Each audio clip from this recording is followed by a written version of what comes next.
This is a Film Stories original podcast.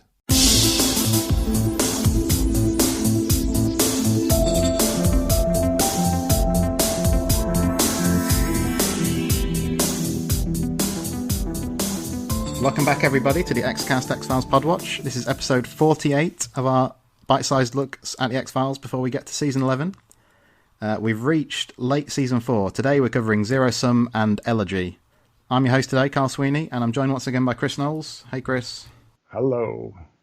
All right, so this is an interesting time for the series. The movie is going to shoot between the two seasons now, isn't it? Between 4 and 5. That's correct. Yeah, so, I mean, you just get the sense, whenever all these episodes we're discussing, you just get the sense of how busy everybody is. But sometimes busier than others, I suppose. Well, plus they're also producing Millennium at this point. Yeah. So, I mean, Chris Carter said it nearly killed him. Like, it literally nearly killed him. Yeah, because it was like almost a decade on the treadmill, you know, and then you got to throw in Harsh Realm and The Lone Gunman and troubles with Fox and troubles with the actors. And yeah, very challenging. Very. All right, so the first of these episodes was broadcast initially in April of 1997, and it's Zero Sum, the 21st episode of season 4. It was written by Howard Gordon and Frank Spotnitz and directed by Kim Manners. This is the episode that begins with a woman being killed by bees, which is followed up by A.D. Skinner impersonating Mulder to cover up the evidence. Okay, it's always interesting when Mitch Pileggi takes centre stage, as it were. But what do you think about this episode, Chris, overall? Oh, fantastic. Tremendous episode. It's interesting because season 4 is not one of my favorites. At least the first 14 episodes. But starting with Memento Mori to Gethsemane, it's really one of my favorite eras of the X-Files. And it almost feels like it's one long mythology serial. Even though you have, Synchrony and Small Potatoes, the only comedy episode, and sort of like Synchrony, which is like a fringe episode that took a time machine a few years back. I mean, when I watch Synchrony today, I'm just like, wow, Fringe really ripped this show off heavily.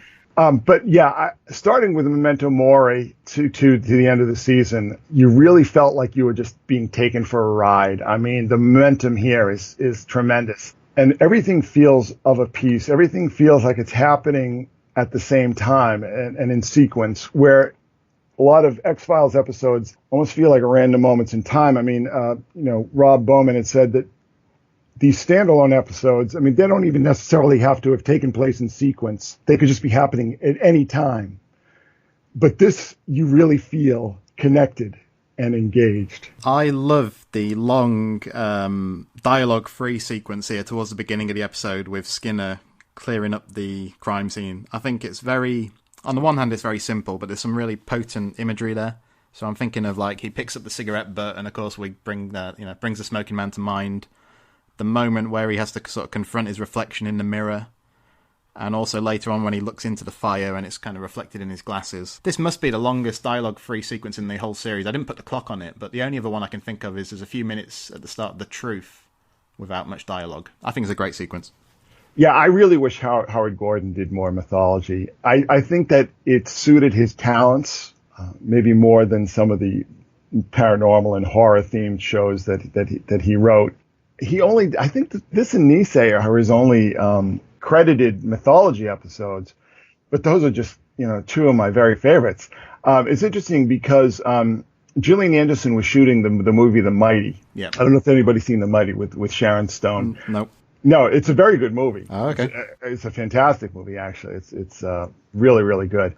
She's only in it for, a few scenes, but it's a tremendous film, a good family movie. But this is, Mitch Pileggi is sort of headlined here out of necessity. He does a tremendous job, and it just shows that he really was underused. He has a leading man screen presence, I think. Yeah. He holds your attention. He carries the weight of the drama.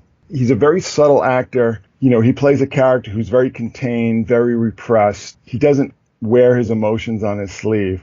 But still, the power of his performance here, I mean, I think it's a highlight of the season. There are just some scenes in here that's just really classic X-Files. Yeah. And, some really epical television in a lot of ways. I mean, things on, for instance, the when they do the test at the elementary school. Oh yeah. I remember watching that, and this is over 20 years ago at this point.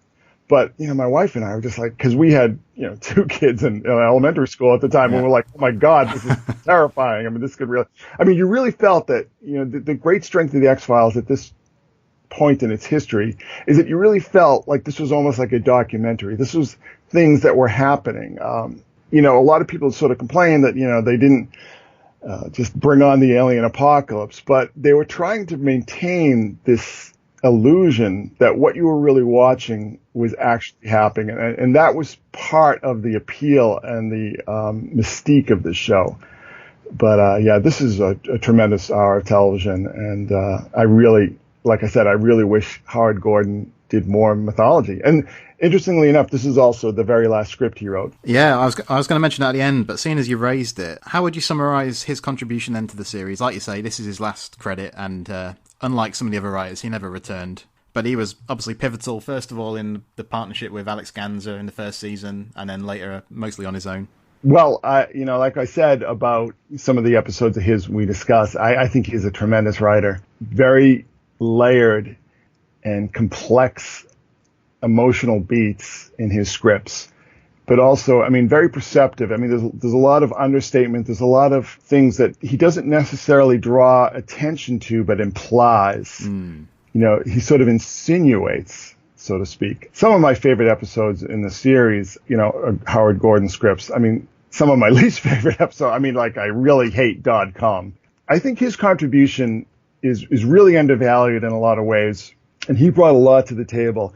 Sort of the kind of writing that we saw him do in 24 and in Homefront, that he really had a great sense of the sort of parapolitical elements of the X-Files. Even though it wasn't necessarily in all his scripts, I think he really set down a marker for other writers to follow. I think he's a tremendously important and an undervalued part of the X-Files phenomenon. Yeah, you don't hear the fans talk about him as much as they should, certainly. A lot of people don't realize is that, for the first half of season 4, he's basically running the show. You mean because when Carter is focusing on Millennium getting off the ground? Yeah. Yeah. Even though it's not my favorite because I'm not a big horror guy. Right. But of course, we have episodes like Paper Hearts, which is just really one of my all-time favorites of that entire series, really. I think that's one of the best things they ever did, and certainly, I think a milestone for television. Yeah, I would say so too. Turning back to Zero Sum, just briefly, you've talked to me before about the importance of subjectivity and point of view in the X-Files. Yes. What I think this episode does really well is obviously put you in Skinner's shoes, but it shows you what it would be like to have Mulder on your tail, basically. Because in season 7, an episode comes along, Hungry, where the pleasure is you're in the monster's boots, and you see what it's like to have the agents after you. Yeah, I was going to mention that. Yeah, I think Zero Sum does that probably better. Yeah, well, the stakes are higher. It's a more dramatic episode, obviously. Hungry is sort of a comedy episode. Yeah, you really see Mulder's strengths as an investigator from the other side of the table, so to speak. Yeah, that's something that a lot of people haven't commented on. So kudos on that. I just love, 4 a.m. or whatever it is. He's taking out the trash. He's trying to get rid of something. Mulder's there. He heads down to his office to get something out of his Rolodex. Mulder's there. I think that works really, really well in this episode. Well, also, the subtext here is this running element of distrust with Skinner. There's still, even at this point in time, after all Skinner has done for him and them, Mulder is still unsure where his loyalties actually lie. And, Mulder distrusts everyone. But, in this case, Mulder's suspicions are obviously justified, right?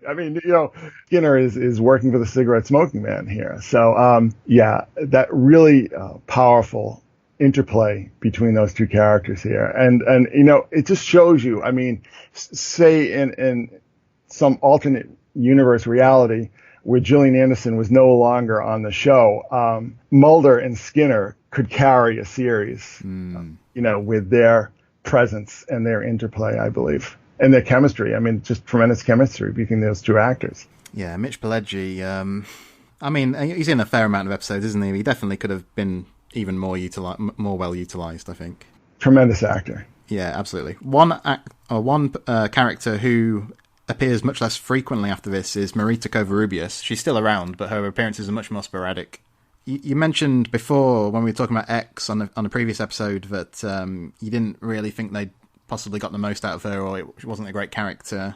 I get the sense they must have liked Laurie Holden, though, because obviously they do keep bringing her back, and I believe there were plans at one point, season 8, that she'd play a bigger role, but it never came to pass. In season 8, she and Krychek were supposed to be the new syndicate. That there was a new syndicate that was sort of driving this whole super soldier program, and they were at the core of it.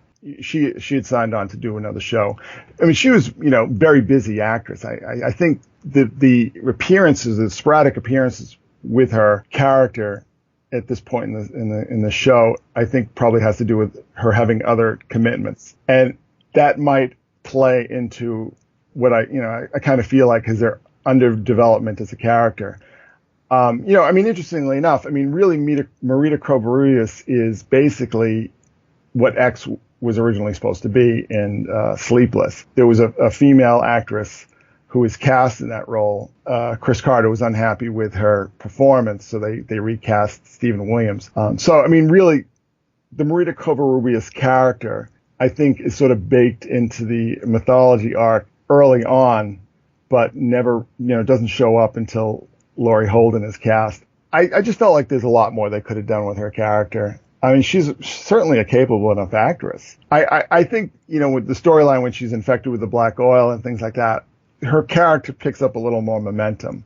And maybe they just weren't sure what to do with her. Maybe they just felt like these informant characters were just too much of a plot device. I mean, it must be tricky, because I can imagine why that would be a crutch you can fall back on if you need some information to be delivered or something. Well, yeah, I think it's a shame that we didn't see more of Marita. I think that Laurie Holden's a really good actress, I think. I'd like to see more of her. And a beautiful woman. Indeed, yeah, absolutely. Obviously, there's that interesting scene in Tunguska where there's kind of a Mulder turns up at a door in the middle of the night or something. Yes, and you get the sense that there was a little more to that in the original script, and maybe there was a little bit of rewriting going on there. You think they shied away from some, some sexual tension there, possibly? Yes, I believe so, and I think they were probably cognizant of the shipper reaction.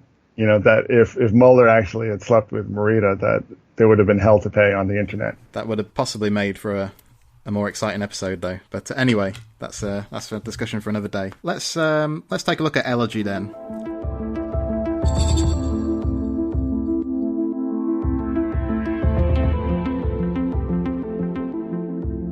So, Elegy, episode 22 of season 4.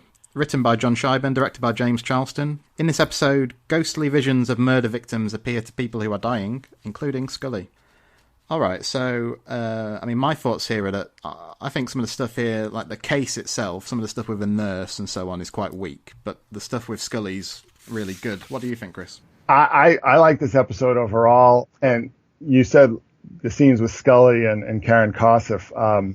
This is the phenomenon that we see throughout the second half of season 4, where everything is kind of folded into the overall mythology arc. So I sort of see this episode as basically a quasi mythology arc, that the case itself is almost just a pretext to explore Scully's impending mortality and, her reactions to that and her emotional state. So even if the case itself, is not one of their more compelling, the way it's woven into the arc of Scully's cancer works for me. Yeah, I think my main objection is that I think as you get towards the end of the episode, it feels like it suddenly starts to resolve itself very quickly, and the nurse starts to be very, obviously kind of villainous, and I felt up to that point it'd been much more successful. Yeah, Scully's Gillian Anderson's performance, I think it's easy to overlook the fact that basically at this point of the series, week after week after week, she's turning in these just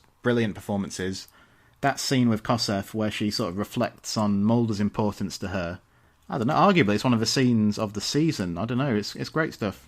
Yeah, tremendous writing there too. I believe that this scene got her the Best Actress Emmy. Oh, okay. Yeah. Again, the storyline itself, it's almost sort of like a season one throwaway in many ways. I mean, I always love these kind of ghost stories. Personally, I love the way they sort of work visually. They lend themselves to the medium. But again, you can see Gillian Anderson playing the cancer arc throughout the episode. Even if it's not explicitly in the text, that it seems to be on her mind. It seems to be present. It's a presence that sort of overshadows the drama here. And it's very moving when Mulder makes the link, doesn't he, between the visions and the people having the visions being close to death.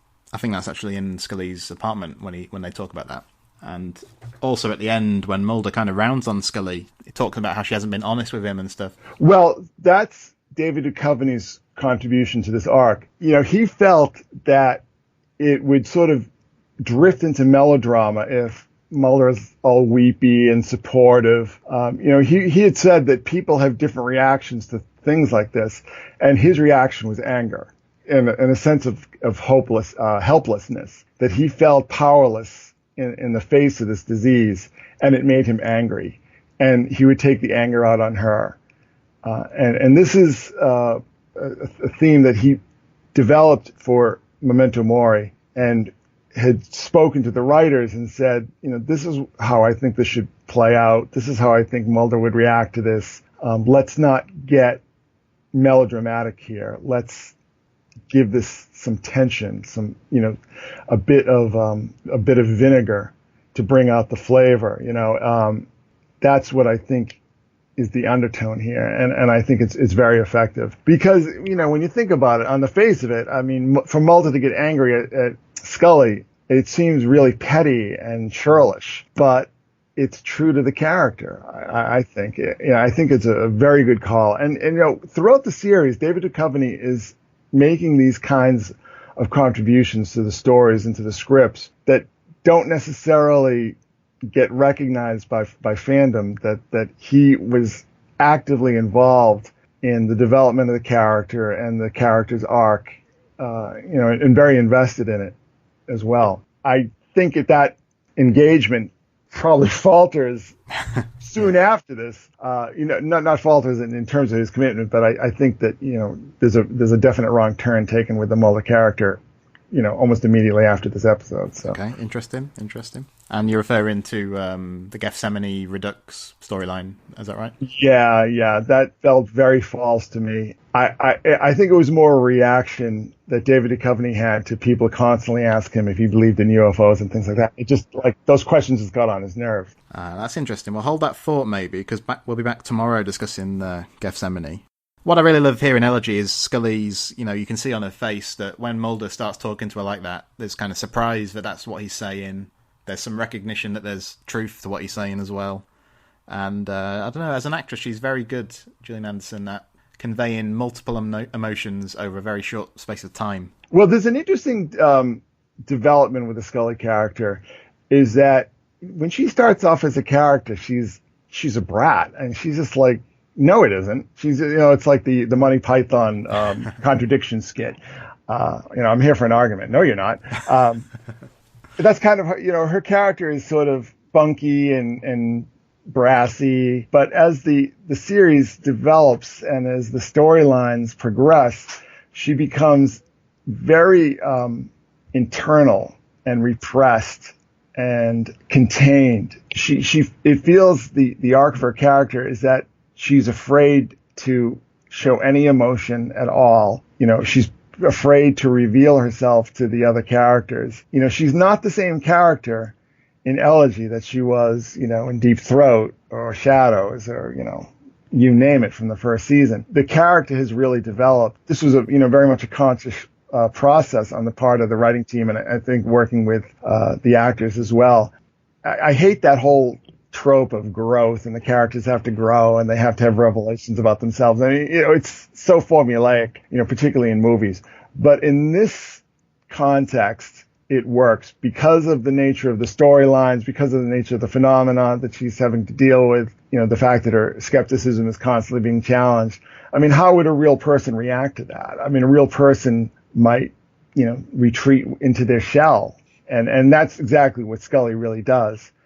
And, by the time in the fifth season rolls around, I mean, that really becomes much more of a focal point for her character's arc. And I think really gives those stories bite. You know what I mean? I mean, it gives them a power that I think if she was just the same automaton character that other TV series would present you with, that they would just fall flat. Yeah.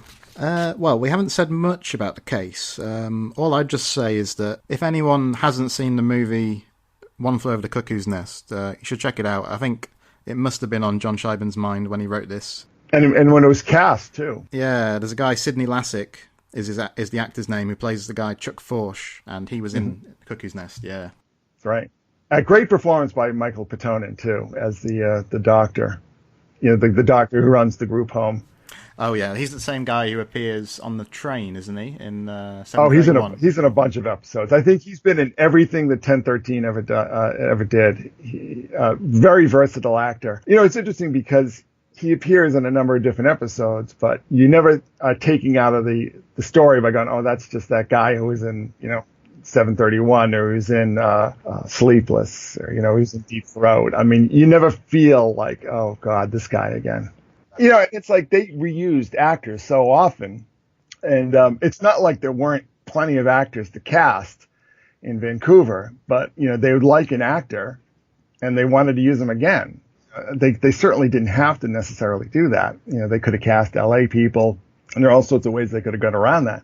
But I think Chris Carter especially sort of wanted to build a company, people that he really felt comfortable with, that he really felt could deliver.